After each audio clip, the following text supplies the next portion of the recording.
പ്രക്ഷോഭത്തിന്റെ മറവിൽ ആഫ്രിക്കൻ ദ്വീപായ മഡഗാസ്കറിൽ പ്രതിഷേധക്കാർ 2700ഓളം ബൈബിളുകൾ കത്തിച്ചു.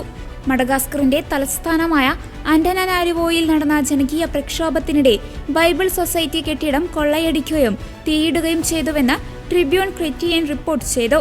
തീപിടുത്തത്തിൽ കെട്ടിടത്തിലുണ്ടായിരുന്ന ബൈബിളുകൾ പൂർണ്ണമായും കത്തിനശിക്കുകയും ചെയ്തു. ബാക്കിയുണ്ടായിരുന്ന ബൈബിളുകൾ തീ അണയ്ക്കാനുള്ള ശ്രമത്തിനിടെ വെള്ളം കയറി നശിക്കുകയും ചെയ്തു. തീപിടുത്തത്തിൽ വൻ നാശനഷ്ടം രേഖപ്പെടുത്തിയിട്ടുണ്ട്. സാമ്പത്തിക പ്രതിസന്ധി, ജലവൈദ്യുതി ക്ഷാമം, വർദ്ധിച്ചുവരുന്ന അഴിമതി എന്നിവയെ തുടർന്ന് രാജ്യത്ത് സെപ്റ്റംബർ മുതൽ വലിയ പ്രതിഷേധങ്ങൾ നടക്കുന്നുണ്ട്. ഈ പ്രക്ഷോഭങ്ങൾക്കിടെയാണ് അക്രമികൾ കെട്ടിടത്തിന് തീയിട്ടത്. റിപ്പോർട്ടുകൾ പ്രകാരം പ്രതിഷേധക്കാർ ആദ്യം കെട്ടിടത്തിന്റെ താഴത്തെ നിലയിൽ പ്രവർത്തിച്ചിരുന്ന സൂപ്പർ മാർക്കറ്റ് കൊള്ളയടിക്കുകയും അതിനുശേഷം മുകളിലത്തെ നിലയിലെ ബൈബിൾ സൊസൈറ്റിയുടെ ഓഫീസുകൾക്ക് തീയിടുകയുമായിരുന്നു. ബൈബിളുകൾ കത്തിച്ച സംഭവത്തിൽ ദുഃഖം രേഖപ്പെടുത്തി നിരവധി ക്രൈസ്തവ നേതൃത്വം രംഗത്തു വന്നു.